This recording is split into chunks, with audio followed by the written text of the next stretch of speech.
In the year 1588, the greatest naval fleet the world had ever seen, the Invincible Armada, set sail with a divine mission to conquer the small, defiant island of England, crush its heretic queen, and restore the Catholic faith. 130 ships, thousands of cannons, and 30,000 elite soldiers, blessed by the Pope and backed by the immense wealth of the Spanish Empire, the world's first global superpower. Their victory seemed not just probable, but preordained by God himself. Standing against this colossal force was a divided nation, with a much smaller navy, led by a queen whose very right to the throne was questioned by half of Europe.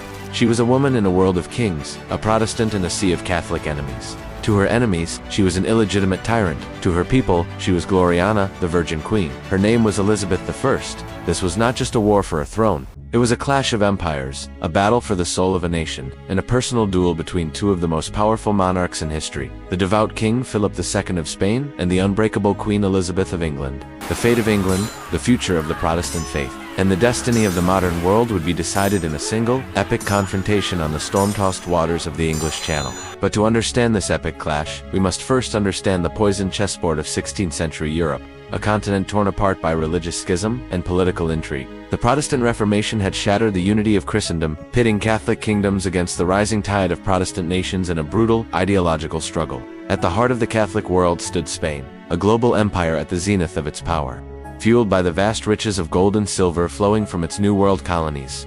The ruler of this empire was King Philip II, a deeply devout and obsessively meticulous monarch who saw himself as the chosen defender of the Catholic faith. From his monastic palace, El Escorial, Philip governed his vast territories, from Madrid to Mexico, from Naples to the Netherlands. With an iron will, he viewed Protestantism not just as heresy, but as a rebellion against the divine order of God, a cancer that had to be surgically removed. And the heart of this Protestant heresy, in his eyes, was the upstart Kingdom of England and its defiant queen, Elizabeth. Elizabeth had inherited a fragile and deeply divided nation. Her father, King Henry VIII, had broken with the Catholic Church, a move that plunged England into decades of religious turmoil. Her own claim to the throne was precarious. As the daughter of Anne Boleyn, she was considered illegitimate by Catholics across Europe, who believed the rightful queen was another woman. That woman was Mary, Queen of Scots, a devout Catholic with a direct, and to many, a more legitimate claim to the English throne. Mary was Elizabeth's cousin, her rival, and for nearly 20 years, her prisoner. She was the living symbol of Catholic hopes to reclaim England. For years, Elizabeth walked a political tightrope, balancing the demands of her Protestant subjects with the constant threat of Catholic plots from within and without. She was a master of diplomacy and ambiguity, using marriage negotiations as a tool of statecraft, keeping her powerful neighbors guessing and off balance. Her personal motto was Video et taceo, I see, and say nothing. She was a survivor, a pragmatist who had learned the brutal lessons of power from a young age. But her pragmatism was seen as weakness by King Philip of Spain, who was increasingly infuriated by two English actions he could not ignore. The first was England's support for the Protestant Dutch rebels, who were fighting a bloody war of independence against Spanish rule in the Netherlands. The second, and perhaps more infuriating, was the actions of Elizabeth's sea dogs, her state-sanctioned pirates. Led by the audacious and brilliant Sir Francis Drake, these privateers waged a relentless shadow war against Spain, plundering its treasure fleets and raiding its colonies in the Americas. Drake's circumnavigation of the globe was a stunning feat of navigation, but for Spain, it was a trail of pillaged towns and stolen silver. When Drake returned to England, laden with unimaginable riches, Elizabeth knighted him on the deck of his ship, the Golden Hind, a public and deliberate insult to King Philip. Philip saw Drake as nothing more than a pirate, and Elizabeth as the pirate queen, whose actions were an unforgivable assault on Spanish honor and wealth. The final, irreversible trigger for war, however, came from the captive Queen Mary of Scotland. In 1586, a Catholic plot against Elizabeth's life, known as the Babington Plot, was uncovered by her spymaster, Sir Francis Walsingham. Walsingham's network of spies intercepted letters from Mary, Queen of Scots, explicitly giving her blessing to the assassination of Elizabeth. The evidence was undeniable. Mary was guilty of treason. Elizabeth's council and parliament clamored for her execution, but Elizabeth hesitated. To execute a fellow, anointed queen was a terrifying precedent. It was a step from which there was no return. For months, she agonized over the death warrant, torn between her own security and the monumental implications of such an act. Finally, in February 1587, she signed the warrant. Mary, Queen of Scots, was beheaded at Fothering Castle. At her execution, Mary wore a crimson dress, the color of Catholic martyrdom, a final, defiant gesture. When news of Mary's execution reached Philip of Spain, it was the final justification he needed. The time for diplomacy was over. He saw the execution of a Catholic queen by a Protestant heretic as a declaration of war against God himself. His great enterprise, the invasion of England, was now a sacred duty. All across the vast Spanish Empire, the preparations for the Invincible Armada began in earnest. In the ports of Lisbon, Cadiz, and Seville, a colossal fleet was being assembled, the likes of which the world had never seen. Forests were felled to provide timber for the massive galleons and transport ships. Foundries worked day and night, casting thousands of bronze cannons and iron cannonballs. A vast army was being mustered in the Spanish Netherlands under the command of Spain's greatest general, the Duke of Parma. The plan was strategically complex. The Armada would sail from Spain up the English Channel, an unstoppable floating fortress. It would anchor off the coast near Calais, acting as a shield while the Duke of Parma's elite army of 30,000 men was ferried across the channel on barges. Once landed in Kent, Parma's battle-hardened veterans would be unstoppable. They would march on London, depose Elizabeth, and install a Catholic monarch on the throne. The plan was brilliant on paper, but it was a delicate and massive logistical operation, requiring perfect timing and coordination between the fleet at sea and the army on land. To command this great fleet, Philip chose the Duke of Medina Sidonia, a noble of the highest rank, but a man with little naval experience, who himself pleaded with the king to choose another. But Philip valued loyalty above experience. The Duke, a dutiful subject, accepted his impossible command. Meanwhile, in England, the news of the Spanish preparations was met with a mixture of fear and defiant determination. Elizabeth's kingdom was not a global superpower. Its resources were dwarfed by those of Spain. The Royal Navy was small, a fraction of the size of the Spanish fleet, supplemented by private merchant ships and the vessels of her sea dogs. England's defenses were organized by the Queen's Council, led by shrewd men like William Cecil, Lord Burleigh, her most trusted advisor. The spy master, Sir Francis Walsingham, worked tirelessly, using his network of agents across Europe to gather intelligence on the Armada's strength and timeline. The English fleet was placed under the command of Lord Howard of Effingham, a steady and respected nobleman, not a brilliant maverick, but his vice-admirals were some of the most experienced and audacious seamen in the world. The brilliant tactician John Hawkins, and the legendary Sir Francis Drake. The English knew they could not match the Spanish in a traditional battle of boarding and close-quarters fighting. Their ships were smaller, more nimble. Their advantage lay in their naval gunnery. English cannons were often smaller but had a faster rate of fire and were mounted on more effective carriages. Their strategy would not be to sink the Spanish galleons, but to harass them, to stand off at a distance and use their superior maneuverability and gunnery to disrupt their formation and break their will. The religious divide fueled the conflict, with both sides believing they were fighting a holy war. Philip's ships carried hundreds of priests and friars, and every soldier and sailor had received a blessing, seeing the invasion as a crusade. In England, Protestant preachers delivered fiery sermons, casting the Spanish as agents of the Antichrist and the Pope as the whore of Babylon. The stakes were impossibly high. For Spain, it was a chance to crush its main rival and stamp out the Protestant heresy. For England, it was a battle for national survival, for their queen, and for their faith. The personal rivalry between the two monarchs added a layer of intensity. Philip, the widower of Elizabeth's Catholic sister Mary, had once proposed marriage to Elizabeth herself. His proposal was rejected, and over the decades, their relationship soured into a cold war of espionage, piracy, and proxy conflicts. Philip was a methodical, patient ruler who believed in the slow, grinding power of his empire. Elizabeth was a charismatic, decisive, and often unpredictable leader who had survived countless plots and threats to her rule. She cultivated a powerful public image, using her status as the Virgin Queen married to her kingdom to inspire immense loyalty. As the year 1587 drew to a close, the storm clouds of war gathered over Europe, an inevitable conflict fueled by decades of political, religious, and personal animosity. The Great Armada was nearing completion, a floating city of wood, iron, and military might.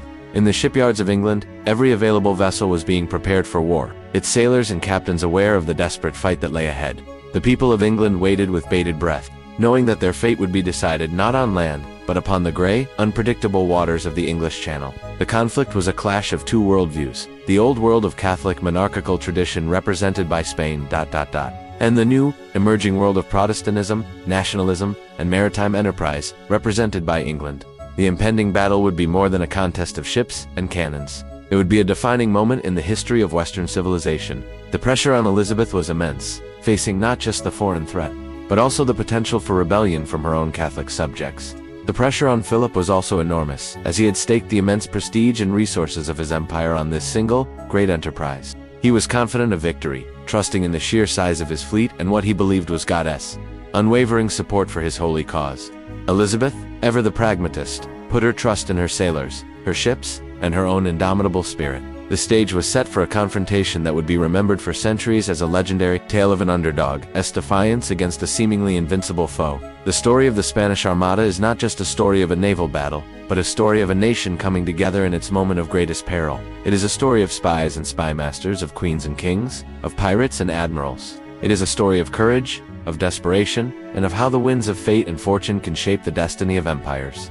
The political maneuvering in the courts of Europe was a constant, shifting dance of alliances and betrayals. Elizabeth's long and careful reign had brought a measure of stability and prosperity to England, which was now all at risk. The wealth of the Spanish Empire seemed infinite, a river of silver from the mines of Potosi that funded its armies and fleets. This wealth disparity was at the heart of the conflict. England, with its pirates, was trying to siphon off the resources of a global giant. As 1588 began, the world held its breath, waiting for the inevitable clash. A gathering storm of steel, faith, and ambition was about to break upon the shores of England, a storm that would decide the fate of a queen, a kingdom, and an empire. Following the execution of a Catholic queen, a fire of righteous fury burned in the heart of King Philip II of Spain, seated in his monastic palace.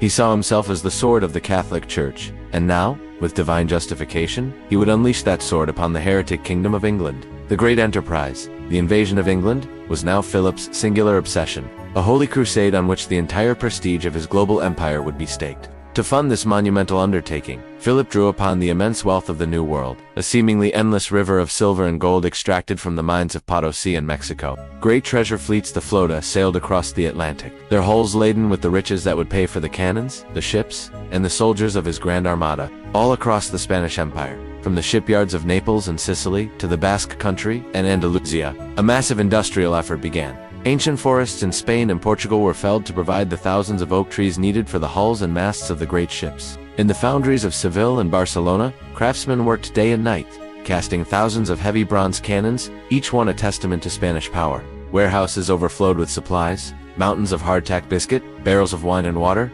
tons of salted meat and fish, enough to sustain an army at sea for months. The main assembly point was the great port of Lisbon, which buzzed with activity, a chaotic symphony of hammering, shouting, and the movement of men and material. From this controlled chaos, the most powerful fleet the world had ever seen began to take shape, a floating city dedicated to the conquest of a nation. At the heart of the Armada were the mighty galleons, towering floating fortresses with high castles at the bow and stern, designed to intimidate and dominate in close-quarters combat.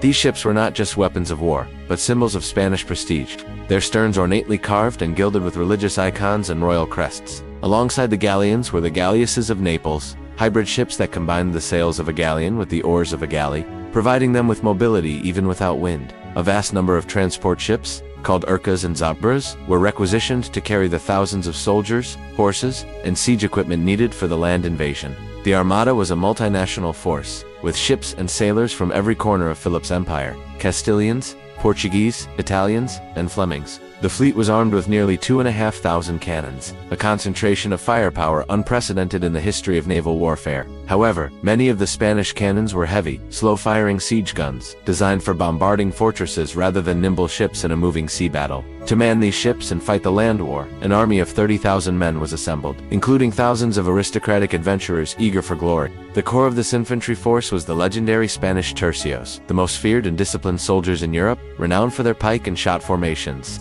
These were veteran soldiers, hardened by years of brutal fighting in the wars in Italy and the Netherlands.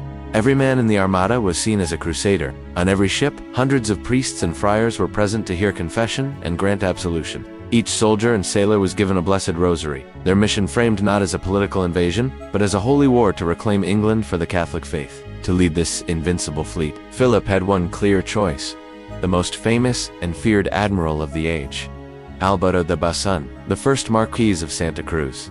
Santa Cruz was a legend, a veteran of countless naval battles, including the great victory over the Ottoman Turks at Lepanto. He was aggressive, experienced, and commanded the absolute respect of his men.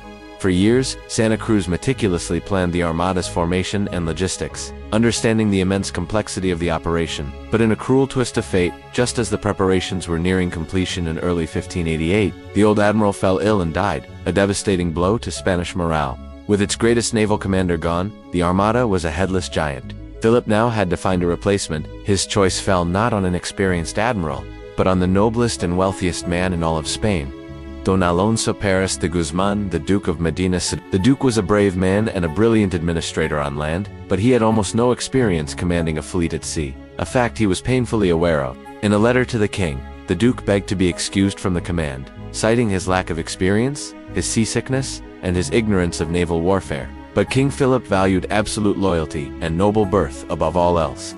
He dismissed the Duke's concerns and insisted he take command. A dutiful and pious subject, the Duke of Medina Sidonia accepted his impossible task, taking command of a fleet he did not fully understand. The grand strategy of the Armada, devised by Philip and his counselors, was both brilliant and deeply flawed. The Armada itself was not the primary invasion force. It was a colossal naval shield, a massive convoy designed to achieve one primary objective.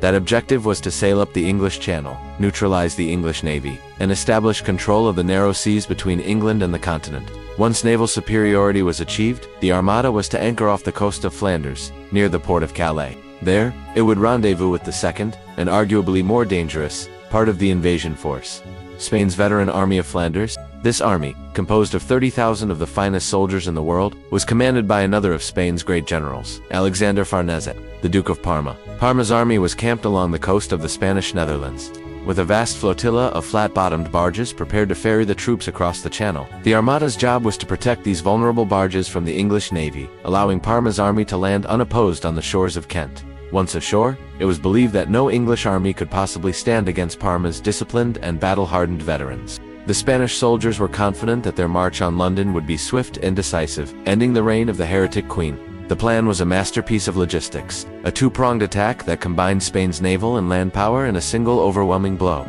But the plan had a critical, and ultimately fatal, flaw. The Duke of Parma's army was based in a region with no deep-water ports where the massive galleons of the Armada could safely anchor.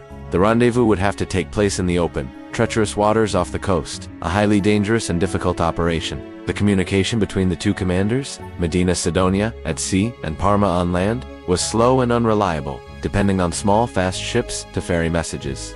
The entire success of the great enterprise depended on the perfect coordination of these two massive, independent forces, a task that would prove incredibly difficult. Despite these risks, the mood in Spain was one of supreme confidence, a nation convinced of its divine mandate and inevitable victory. The sheer size of the fleet was a source of immense national pride, a symbol of Spain's status as the world's preeminent power. The fleet was organized into several squadrons, each named after a patron saint, further emphasizing the religious nature of the mission. The galleons were filled not only with soldiers, but with siege, artillery, horses, mules, and even surgeons and their medical supplies. Every detail was planned, from the amount of gunpowder per cannon to the daily ration of biscuit and wine for each man.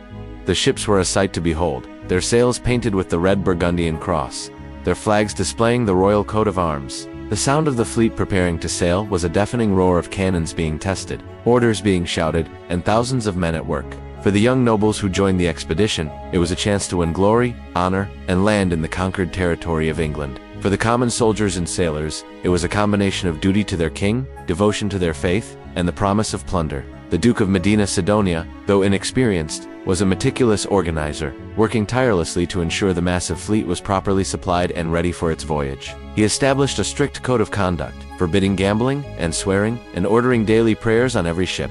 He was determined to lead a holy crusade, not a disorderly rabble of pirates.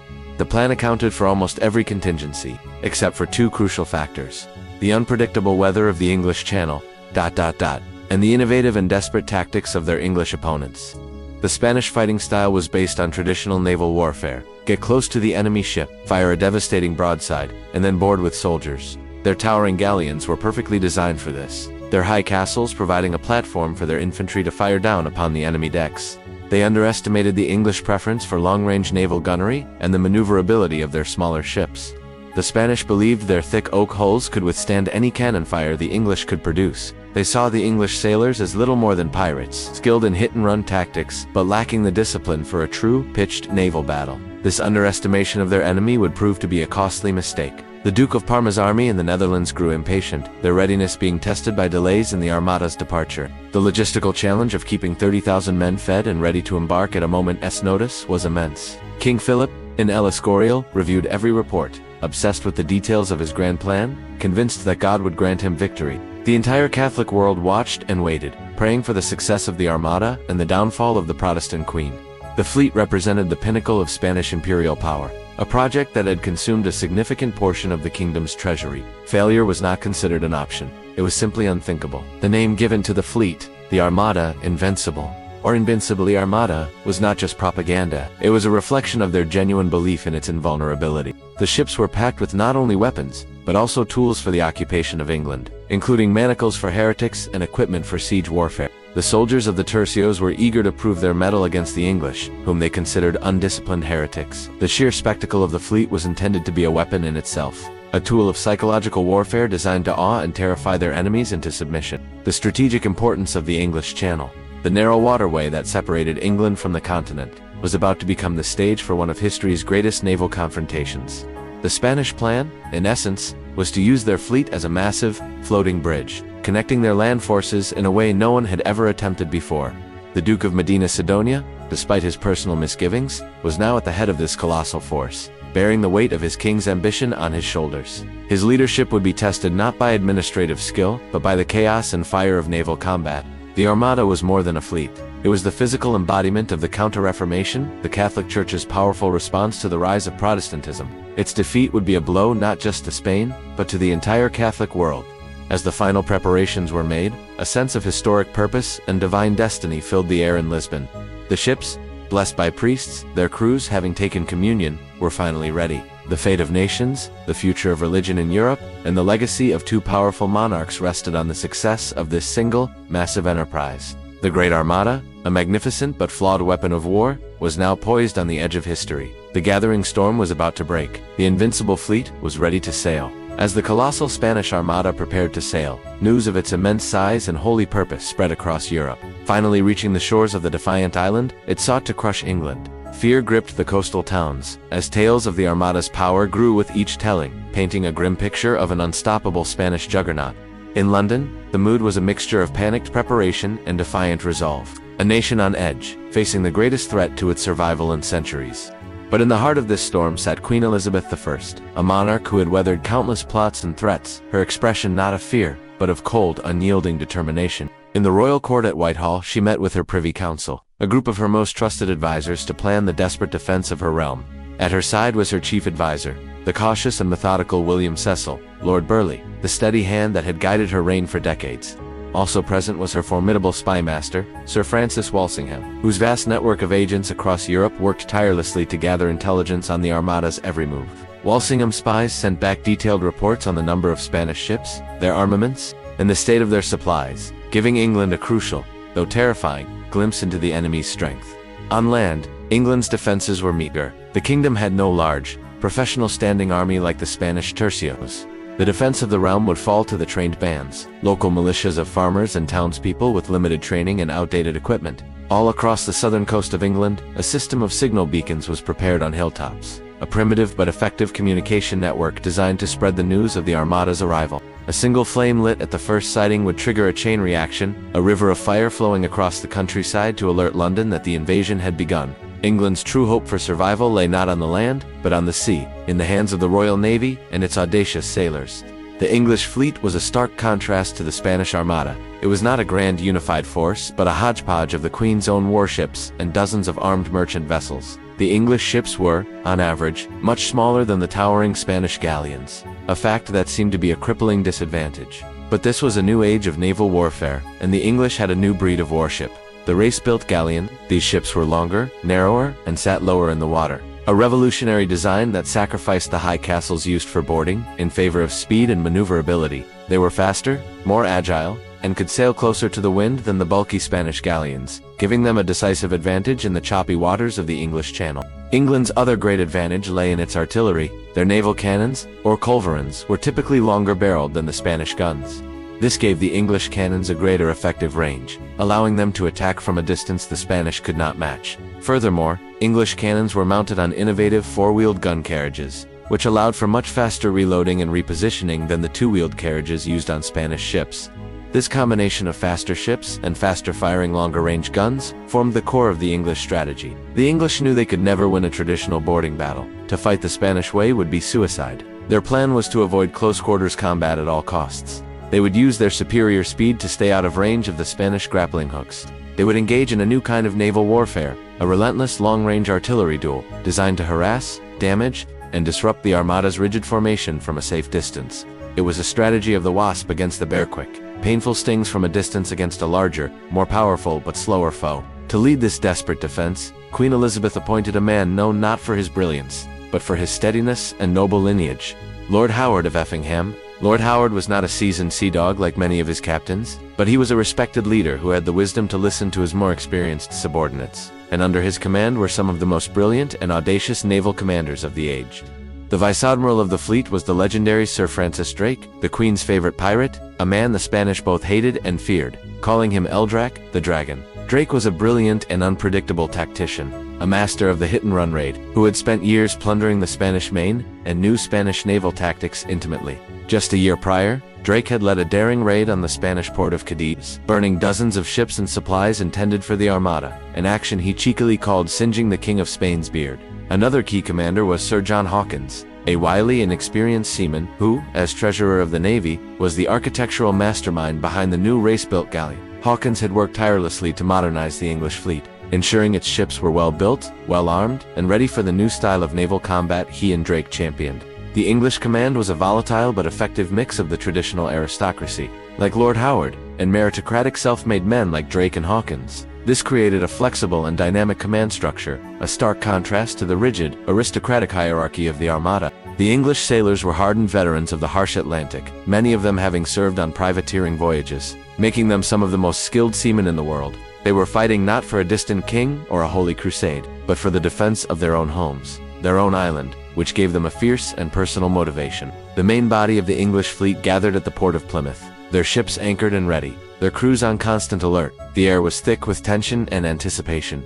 As the sailors waited for the signal that the great enemy fleet had finally been sighted, a famous, though likely apocryphal, legend tells of Sir Francis Drake calmly playing a game of bowls on Plymouth Hoe when the news of the Armada's sighting arrived. According to the legend, Drake insisted on finishing his game, coolly remarking, "There is plenty of time to win this game, and to thrash the Spaniards too."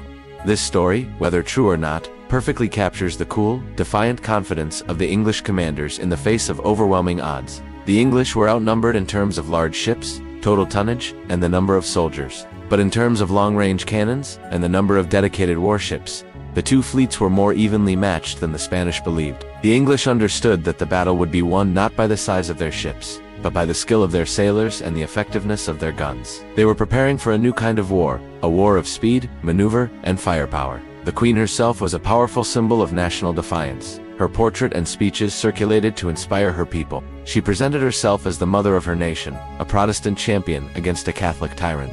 This carefully crafted image inspired immense loyalty, uniting a once divided nation against a common, existential threat. The English government used its own propaganda, printing pamphlets that depicted the Spanish as cruel inquisitors and would-be enslavers. The fear of the Spanish Inquisition, with its infamous use of torture to enforce Catholic orthodoxy, was a powerful motivator for Protestant England. The English sailors were fighting for their lives, their freedom, and their faith. The contrast in leadership was stark. The land-bound administrator Medina Sidonia versus the battle-hardened pirate knight Drake. The English fleet was a reflection of the nation itself, smaller, more agile, and willing to break the old rules to survive. Their ships were given names that reflected this spirit: Revenge, Vanguard, Defiance, and Drake's own flagship, the Ark Royal. The smaller English vessels could effectively dance around the larger Spanish galleons, staying in their blind spots and peppering them with cannon fire. The English captains were masters of the local conditions, with an intimate knowledge of the treacherous tides and shifting winds of the English Channel. This local knowledge would prove to be a significant, often overlooked, advantage in the coming battle. The English strategy was a gamble in itself, relying entirely on their ability to inflict enough damage from a distance to prevent the Spanish from closing for a boarding action. If a Spanish galleon managed to grapple an English ship, the battle would be over, as the thousands of Spanish soldiers would overwhelm the English crew. Every English captain and sailor knew that keeping their distance was the key to survival. The English fleet also included a number of smaller, faster vessels like pinnaces, used as scouts to shadow the Armada and relay information on its movements. This gave Lord Howard and his commanders a clearer picture of the enemy's formation and heading. The English supply chain was also an advantage. Fighting so close to their home ports, they could more easily resupply with ammunition, food, and water. The Spanish, far from home, had only the supplies they carried, a finite resource that dwindled with each passing day. The English defense was a national effort, with coastal towns contributing their own ships and sailors to the cause. The very design of the English ships, with their lower profiles, made them harder targets to hit, while the towering Spanish galleons were easy targets. Hawkins's financial reforms in the Navy also meant that English sailors were better paid and supplied than ever before, boosting morale. The English sailors were fighting with a sense of righteous indignation, seeing themselves as defenders against a tyrannical aggressor. The commanders fostered a spirit of aggressive daring, encouraging their captains to take calculated risks to damage the enemy. The English were a new breed of sea warrior, less concerned with the old chivalric traditions of naval combat and more focused on pragmatic, effective results. They represented the future of naval warfare, a future based on sail and cannon, not on oars and infantry. The fate of England rested on the shoulders of these few thousand sailors and their innovative ships. They knew that if the Spanish Armada succeeded in linking up with the Duke of Parma's army, the war would be lost. Their mission was clear: to stop the Armada at all costs, to break its formation, and to prevent the invasion of their homeland. The entire nation looked to its navy, the wooden walls of England, as its first and last line of defense. The psychological pressure on Lord Howard and his captains was immense. They were not just fighting a battle, they were fighting for the very existence of their nation and their way of life. The English fleet was a symbol of Elizabeth's reign, innovative, pragmatic, and fiercely independent. The ships were armed and ready, their cannons loaded, their sails waiting for the wind. The captains and crews were a mix of seasoned veterans and young men eager to prove their worth. The English defense was a reactive one. They had to wait for the Spanish to make the first move. This waiting game created a tense, nervous energy throughout the fleet and the coastal towns. The English were aware of their disadvantages in ship numbers and manpower, but they were confident in their advantages: speed, gunnery, and local knowledge. It was a classic confrontation between quantity and quality, between tradition and innovation. The desperate defense of the island nation was about to begin. The sailors on watch scanned the horizon, looking for the first sign of the enemy's sails. The fate of Elizabeth's England rested on the performance of these ships and the men who sailed them. In Plymouth Harbor, the English fleet waited, a coiled spring of defiance, ready to be unleashed against the Invincible Armada. In late July 1588, the nervous quiet of the English coast was shattered. From a hilltop in Cornwall, the first signal beacon was lit, a single tongue of flame leaping into the sky. The message was passed from hill to hill, a river of fire flowing eastward across the sleeping countryside, racing towards London. The Invincible Armada was here. Out of the mists of the English Channel, the Spanish fleet appeared, a breathtaking and terrifying spectacle. Arranged in an immense, unbreakable crescent formation stretching 7 miles wide, it moved not like a fleet, but like a floating city, a slow-moving mountain of wood and cannon, seemingly impervious to any attack. From Plymouth, the smaller, more agile English ships, led by Lord Howard and Sir Francis Drake, sailed out to meet the behemoth. Their crews a mix of grim determination and nervous awe. The English strategy was immediately put to the test. They engaged the Armada from a distance, their long-range culverins peppering the thick hulls of the Spanish galleons. The Spanish, frustrated, tried to close the distance to board the English ships, but the nimble English vessels easily outsailed them, refusing to engage in close-quarters combat. For days, this running battle continued up the channel. The English harassed the edges of the Spanish formation, like wolves nipping at the heels of a great bear. Several Spanish ships were damaged or fell behind, including the Treasure, laden Galleon Nuestra Señora del Rosario, which was quickly captured by a gleeful Sir Francis Drake. But the Great Crescent Formation, though battered, remained largely intact. The Duke of Medina Sidonia was successfully fulfilling his primary mission: to reach his rendezvous point. While the sea battles raged, on land, England braced for the invasion that seemed imminent. The trained bands and local militias were called up, a citizen army preparing to defend their homes. Queen Elizabeth, refusing to hide, traveled to the main army camp at Tilbury to be with her soldiers in their moment of greatest peril. Dressed in a silver breastplate over a white velvet dress, she rode amongst her troops, her presence a powerful symbol of defiance.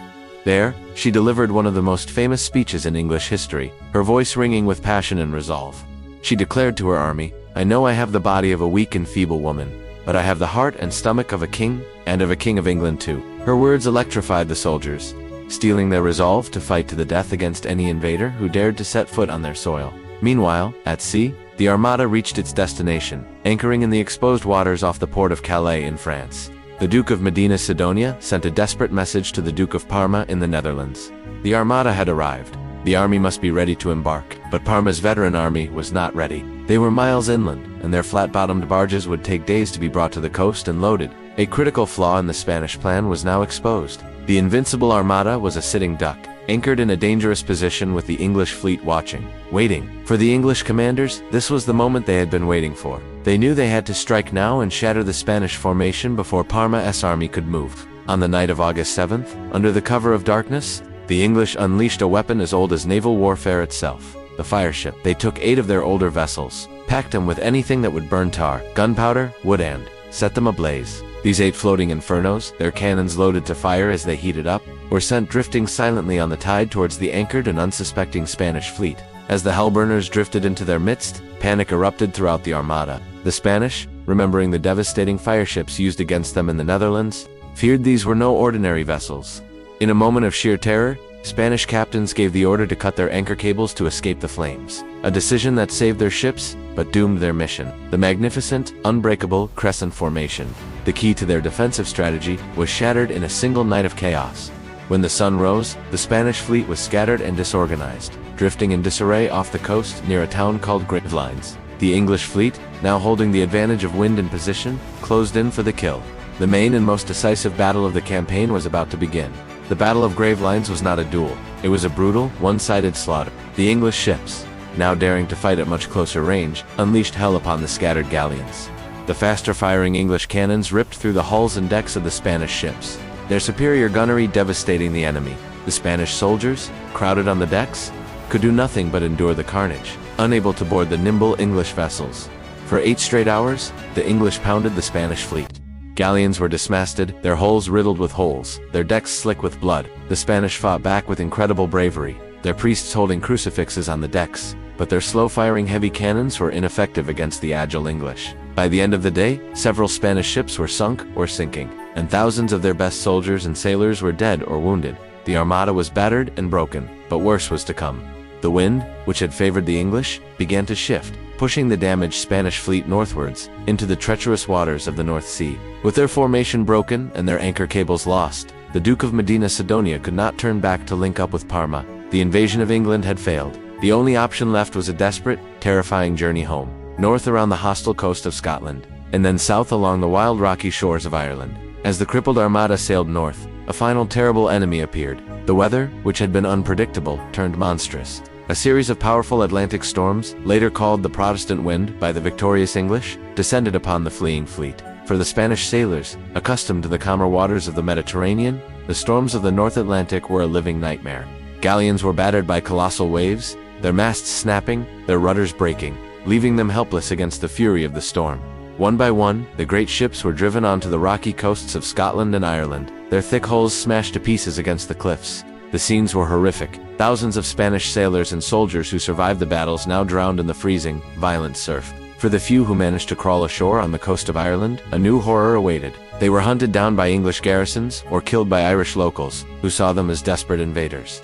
The beautiful chivalry of war was replaced by brutal survival. Of the 130 ships that had set sail from Spain with such pomp and divine purpose, less than half would ever make it home. In late September, the shattered remnants of the Invincible Armada limped back into the harbors of Spain, a ghostly testament to a catastrophic failure. The news of the disaster was a devastating blow to King Philip and the Spanish Empire, a defeat that stunned the Catholic world. King Philip, upon hearing the news, reportedly said, "I sent the Armada against men, not God's winds and waves." In England, the victory was seen as a miracle, a sign of divine favor for their Protestant cause and their queen.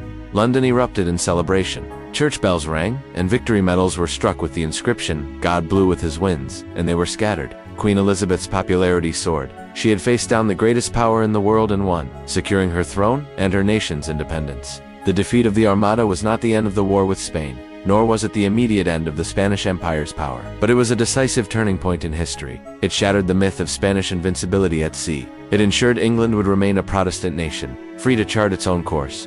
The victory boosted English national pride and confidence, sparking a golden age of culture, including the plays of William Shakespeare. It also marked the beginning of the rise of English naval power, paving the way for the creation of the British Empire in the centuries to come. The heroes of the battle, Lord Howard, Sir Francis Drake, and Sir John Hawkins, were celebrated as national saviors. The tactics they employed, emphasizing speed, maneuverability, and long-range gunnery, would define naval warfare for the next 2 centuries. The Armada's failure was a result of a flawed strategy, inexperienced leadership, poor communication, and terrible weather. But it was also a result of the courage, innovation, and skill of their English opponents. The story became a legend, a foundational myth for England of a small island nation defying a great continental tyrant. It was a victory of the underdog, a testament to the idea that a determined people fighting for their homeland could overcome impossible odds. The duel between Philip and Elizabeth had finally been decided, not by assassins or plots, but in a great trial by fire and water. Elizabeth would go on to rule for another 15 years, her reign forever defined by this moment of triumph. Philip would continue to rule his vast empire, but his dream of a unified Catholic Europe was now shattered. The wrecks of the Armada's galleons still lie scattered along the coasts of Ireland and Scotland, silent monuments to a failed grand design. Divers and archaeologists continue to recover artifacts from these wrecks, from cannons to personal belongings, providing a tangible link to the men who sailed on this fateful voyage. The story of the Armada is a powerful lesson in the dangers of arrogance and the unpredictable role of fortune, or weather, in the affairs of men. It was a clash between two different eras, the old world of medieval close-quarters combat represented by Spain, and the emerging modern world of gunpowder and long-range naval strategy, championed by England. The English victory was a sign that the balance of power in Europe was beginning to shift away from the Mediterranean and towards the Atlantic nations. The courage of the ordinary English sailor, who stood against the most feared fleet in the world, became a source of national pride. 7 South. The signal beacons, once a symbol of fear, became a symbol of England's vigilance and unity. The defeat of the Armada had a profound psychological impact, boosting Protestant morale across Europe. For Elizabeth, it was the ultimate vindication of her long and often difficult reign. The personal rivalry that had simmered for decades between the two monarchs had reached its explosive and decisive conclusion. The vast resources poured into the Armada by Spain were a crippling loss from which its treasury would take decades to recover. The English, though victorious, were also exhausted and nearly bankrupt from the cost of the defense. The war would continue for years, but the existential threat to England's survival had been lifted. The legend of the Protestant Wind became a powerful piece of English folklore, a story of God's direct intervention on behalf of their nation. The failure of the link-up between the Armada and Parma's army remains one of the great what-ifs of military history. The Fireships at Calais were a turning point not just in the battle, but in naval psychology, proving that even the most powerful formation could be broken by terror and innovation. The names of the English ships Revenge, Ark Royal, Victory would be passed down through generations of the Royal Navy. The story of 1588 became a cornerstone of English identity, a tale of defiance, courage, and divine favor. The duel between the patient, calculating Catholic king and the charismatic, pragmatic, Protestant queen was over. The smaller, faster ships and the superior gunnery of the English had triumphed over the larger, slower, but more heavily manned Spanish galleons. In the end, the Invincible Armada was defeated by a combination of English skill, tactical innovation, and the raw, untamable power of the sea. The storm that broke the fleet was not just a weather event. It was the final, brutal chapter in the epic story of the Spanish Armada's failure and the survival of Elizabethan England.